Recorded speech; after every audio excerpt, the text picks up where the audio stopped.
Anomalous expansion of water. Anomalous expansion of water का मतलब है वाटर का अजीब बिहेवियर, ओके, जो बहुत ही ज़्यादा फायदेमंद भी है।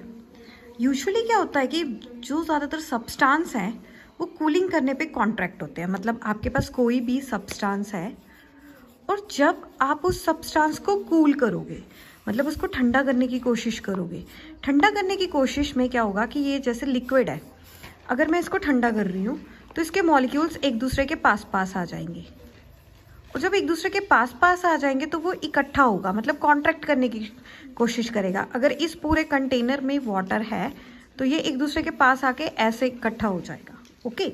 कोई भी सब्सटेंस को जब आप कूल करोगे तो वो कॉन्ट्रैक्ट करता है, इकट्ठा होना स्टार्ट हो जाता है, ओके। मोस्टली क्या होता है कि जो सॉलिड है वो सबसे ज़्यादा कॉन्ट्रैक्ट होता है as comparison to liquid form, okay. जो सॉलिड फॉर्म है, कोई भी चीज़ जो सॉलिड फॉर्म में है उसकी डेंसिटी सबसे ज़्यादा होती है as comparison to liquid form. But अब मैं बोल रही हूँ कि सॉलिड फॉर्म की जो डेंसिटी है वो सबसे ज़्यादा होती है as comparison to liquid form, ये ट्रेडिशन है। बट एक एक्सेप्शन है कि ये वाटर पे एप्लीकेबल नहीं है। वाटर पे ये एप्लीकेबल नहीं है कि अगर डेंसिटी जो है वो लिक्विड की ज़्यादा होगी इस केस में, ओके, ये एक्सेप्शन है। जबकि ये रूल कहता है कि सॉलिड फॉर्म में जो डेंसिटी है वो ज़्यादा होती है as comparison to liquid form. But एक रेयर एक्सेप्शन आ जाती है क्योंकि वाटर लिक्विड है, इसकी अकॉर्डिंग टू सॉलिड की ज़्यादा होनी चाहिए डेंसिटी। बट वाटर के केस में क्या होता है कि डेंसिटी लिक्विड फॉर्म में वाटर की ज़्यादा होती है, आइस की कम होती है, ओके। सॉलिड फॉर्म में वाटर आइस होता है, मतलब पानी की जो लिक्विड की जो सॉलिड फॉर्म है वो आइस है, और लिक्विड में ये वाटर की फॉर्म में होता है, ओके। तो ट्रेडिशनली आइस की डेंसिटी ज़्यादा होनी चाहिए, लिक्विड की डेंसिटी कम होनी चाहिए as per this rule. But real में ऐसा नहीं होता है, लिक्विड की डेंसिटी ज़्यादा होती है एज कंपैरिजन टू आइस। इसे बोलते हैं एक्सेप्शन या anomalous behaviour of water.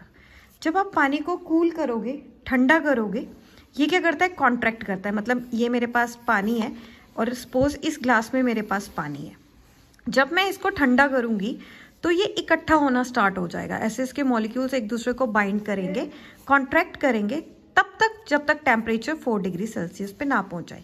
100 degree Celsius पे तो आपका वाटर बॉईल करता है, तो इससे पीछे पीछे जब आप टेम्परेचर लेते जाओगे 99, 95, 92, 93 so on, means 4 degree Celsius तक तो पानी कॉन्ट्रैक्ट करेगा। जब आप पानी को ठंडा करोगे तो ये इकट्ठा होना शुरू हो जाएगा जब तक ये 4 डिग्री सेल्सियस पे नहीं पहुंच रहा। अब 4 के बाद अगर 3 डिग्री सेल्सियस हो या 2 डिग्री सेल्सियस हो या 1 डिग्री सेल्सियस हो या 0 डिग्री सेल्सियस हो, इन टेम्परेचर पे भी तो पानी को इकट्ठा होना होगा, कॉन्ट्रैक्ट होना होगा। बट एक्चुअल में ऐसा नहीं होता। आफ्टर 4 डिग्री सेल्सियस पानी कॉन्ट्रैक्ट नहीं होता। 4 डिग्री सेल्सियस के बाद क्या होता है कि जो पानी है वो एक्सपेंड करना स्टार्ट कर देता है। जब तक तो वो 4 डिग्री सेल्सियस है या उससे ज़्यादा है तब तक तो वो कॉन्ट्रैक्ट करेगा आपका पानी। 4 से नीचे जाते वक्त क्या होगा, वो एक्सपेंड करना स्टार्ट कर जाएगा। इसी को बोलते हैं एनोमलस एक्सपेंशन ऑफ वाटर, पानी का अजीब बिहेवियर। एनोमलस वर्ड का मीनिंग ही ये क्या है, डिफरेंट फ्रॉम नॉर्मल और एक्सपेक्टेड। जो आप एक्सपेक्ट कर रहे हो ना उससे अगर डिफरेंट हो जाए उसको हम एनोमलस बोलते हैं। सो 4 से नीचे जाके पानी को कॉन्ट्रैक्ट होना चाहिए, बट इन एक्चुअल 4 डिग्री से नीचे 3 डिग्री सेल्सियस या 2 डिग्री सेल्सियस और 1 डिग्री सेल्सियस में पानी कॉन्ट्रैक्ट नहीं होता है, वो एक्सपेंड हो जाता है। इसी को बोलते हैं उसका एनोमलस बिहेवियर और एक्सपेंशन ऑफ वाटर। वाटर जो होता है वो एक्सपेंड करता है, फैलता है जब टेम्परेचर 4 डिग्री सेल्सियस से नीचे जाता है। और इस कंडीशन में जो डेंसिटी है, ये जो रो है ना, ये सिंबल डेंसिटी का है, डेंसिटी डिक्रीज करती है, इसको लिखते हैं डिक्रीज। डेंसिटी डिक्रीज कर जाती है क्योंकि इसे आप इस टेम्परेचर के नीचे से ठंडा कर रहे हैं। इसी के कारण आइस जो है वो पानी के ऊपर तैरती है क्योंकि डेंसिटी उसकी डिक्रीज कर गई है। आपको पता है कि कोई भी चीज़ जिसकी डेंसिटी पानी से कम हो वो फ्लोट करती है, और देखो आइस की डेंसिटी डिक्रीज कर चुकी है इसलिए आइस पानी के ऊपर तैरती है। और आइसबर्ग्स, बर्फ के बड़े बड़े जो पहाड़ होते हैं समुद्र में, वो भी पानी के ऊपर इसी प्रॉपर्टी के ऊपर तैरते हैं, ओके। यही प्रॉपर्टी है कि जो वाटर है वो 4 डिग्री सेल्सियस के नीचे एक्सपेंड करता है, और जब वो एक्सपेंड करता है तो उसकी डेंसिटी डिक्रीज कर जाती है, और इसी प्रॉपर्टी के कारण आपकी जो बर्फ है वो पानी पर तैरती है, आइसबर्ग समुद्र में तैरते हैं। डेंसिटी ऑफ वाटर, पानी की डेंसिटी सबसे ज़्यादा मैक्सिमम होती है 0 डिग्री सेल्सियस पर। वाटर की डेंसिटी सबसे ज़्यादा 0 डिग्री सेल्सियस पर होती है और डिक्रीज करनी स्टार्ट कर देती है इस टेम्परेचर पर। ओके, 0 डिग्री सेल्सियस पर नहीं होती, 4 डिग्री सेल्सियस पर होती है, सॉरी। इसका नेचर में बहुत ज़्यादा यूज़ है।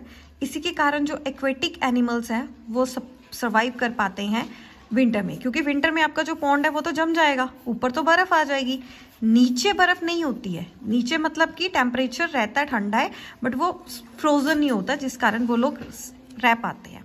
तो ये रिमेंबर रखना कि जो डेंसिटी ऑफ आइस है 0 डिग्री सेल्सियस पर है 0.9167 ग्राम पर सीसी, और density of water same temperature पर है 0.998। सो आप क्लियरली आपके सामने डेंसिटी पानी की ज़्यादा है, आइस की कम है, इसलिए आइस हमेशा तैरती है। ये था एनोमलस एक्सपेंशन ऑफ वाटर, जिसमें आपने याद रखना है कि जो पानी है वो 4 डिग्री सेल्सियस तक तो कॉन्ट्रैक्ट करेगा, बट उसके बाद वो एक एनोमलस बिहेवियर शो करता है। 4 डिग्री से नीचे वो एक्सपेंड करना स्टार्ट कर देता है, मतलब फैलना शुरू कर देता है, और इसी वजह से उसकी डेंसिटी क्या हो जाती है, डिक्रीज हो जाती है। जब डेंसिटी डिक्रीज हो जाती है तो बर्फ ऊपर पानी के ऊपर तैरने लग जाती है। ओके, सो ये था मेन।